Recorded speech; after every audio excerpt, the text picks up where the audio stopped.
মোটামুটি 5 থেকে 10 লক্ষ মানুষ আজকে ফুরফুরা শরীফে জামায়াত হয়েছে। একমাত্র দাদা পীর রহমাতুল্লাহ আলাইহি দোয়া নিবার জন্য এবং মুরব্বী হুজুর কিবলাদের আমার যারা ভাইদের দোয়া নিবার জন্য। করবেন না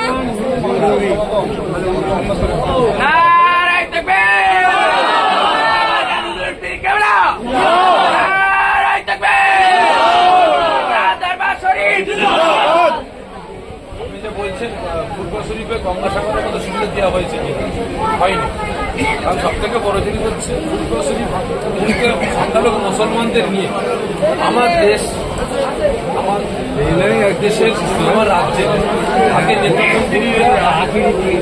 ইউজ করতে পেরেছি খেলা করতে সামনে দিয়েছে। আমি মনে করবো এটা অনুদান দেয়নি, এটা ভিক্ষা, এটা আমাদের প্রাপ্য, আমাদের জায়গা, আমাদের ভিক্ষা।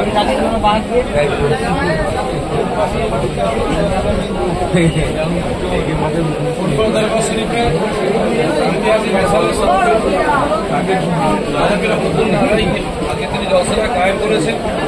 ইপার বাংলা ওপার বাংলা দাদা পীর রহমাতুল্লাহ আলাইহির ভক্ত মুরিদ মুতাকিদিন গণেরা প্রত্যেকে এই ইসালে সওয়াবে জামায়াত হবে এবং প্রত্যেকের মানে বিভিন্ন রকমের প্রশ্ন, বিভিন্ন রকমের দুঃখ, বিভিন্ন রকমের কষ্ট পীর মাশায়েখের কাছে তারা জানাবেন এবং সেখান থেকে তারা দোয়া নেবেন এবং প্রত্যেকটা সমস্যার এখান থেকে সমাধান নিয়ে প্রত্যেকে বাড়ি যাবেন এবং তার সাথে সাথে ইলমে তাসাউফ এবং মারিফতের শিক্ষা অর্জন করে তিনারা বাড়িতে যাবেন।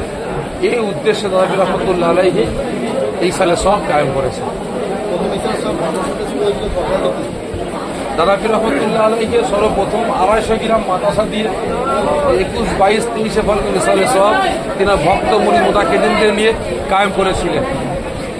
কোটি কত ভক্ত মুরিদ মুতাকিদিনদের নিয়ে আজকে মাশাআল্লাহ আল্লাহ পাকের খাস রহমত, আমার পীর মাশায়েখের নেক দোয়া, আমার নবী পাকের নেক দোয়া, আজকে কোটি কোটি মানুষ ফুরফুরা দরবার শরীফে জমায়েত হচ্ছে এই সালে সওয়াবে।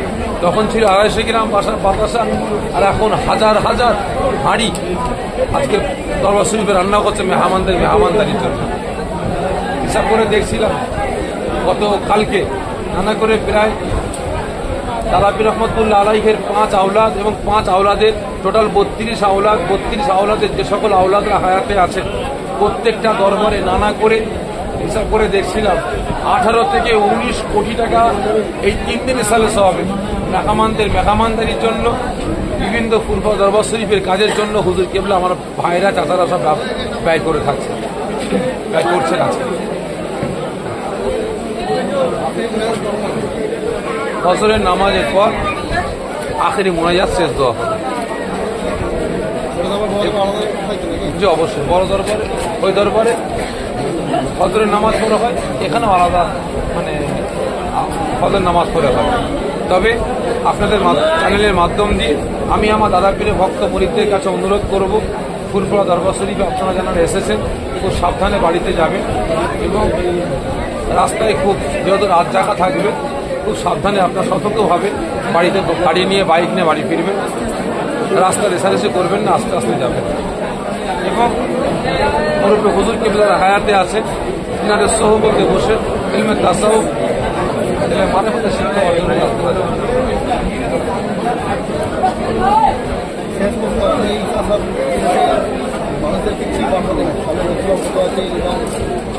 এই ইসাল সওয়াবের শেষ দিন আর কয়েক ঘন্টা পরেই আখেরি দোয়া শেষ মুনাজাত হবে।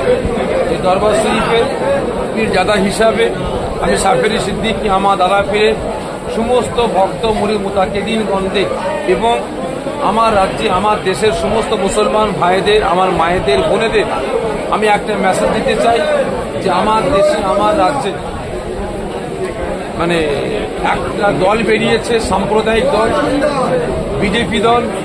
আজকে সেই বিজেপি দল, সাম্প্রদায়িক দল আজকে ধর্মীয় উস্কানি দিয়ে মসজিদ মন্দিরকে কেন্দ্র করে, মাদ্রাসা মন্দিরকে কেন্দ্র করে আমার দেশে একটা দাঙ্গা লাগাতে চাইছে। আমি প্রত্যেকের কাছে অনুরোধ করব, ওই দাঙ্গাবাজদের পাতা ফাঁদে আপনারা পা দেবেন না, আপনারা প্রত্যেকে সতর্ক থাকবেন। আর বিশেষ করে আমি প্রত্যেকটা সংখ্যালঘু, বিশেষ করে আমার মুসলমান ভাইদের বলবো যে আপনার প্রাপ্য আপনারা বুঝে নেবার চেষ্টা করুন।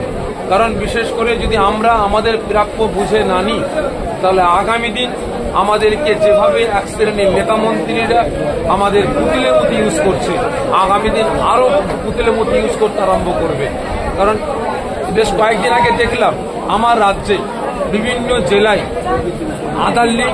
আধার লিঙ্ক ক্যান্সেল করে হিন্দু, মুসলমান, দলিত, আদিবাসী প্রত্যেককে কয়েক হাজার আমার মা বোন ভাইদের আধার লিঙ্ক ক্যান্সেল করেছে। তাদেরকে অসহায় বানিয়ে দিয়েছে।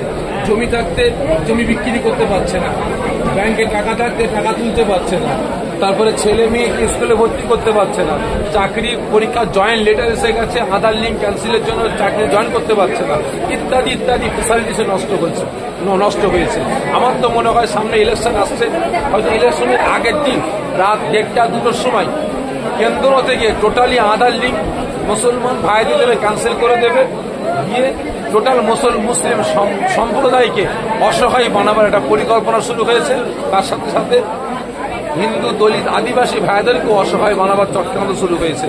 যদি এর বিরুদ্ধে আমরা সোচ্চার না হই, আমরা দেশবাসী, আমরা জনগণ যদি আমরা সোচ্চার না হই, রাস্তায় না নামি, তাহলে আগামী দিন আমাদের দেশে আমাদের কপালে দুর্ভিক্ষ আসছে বলে আমি মনে করছি। অতএব আমাদের এক হয়ে অন্যায়ের বিরুদ্ধে আমাদের প্রতিবাদের রাস্তায় নামতে হবে মনে করছি।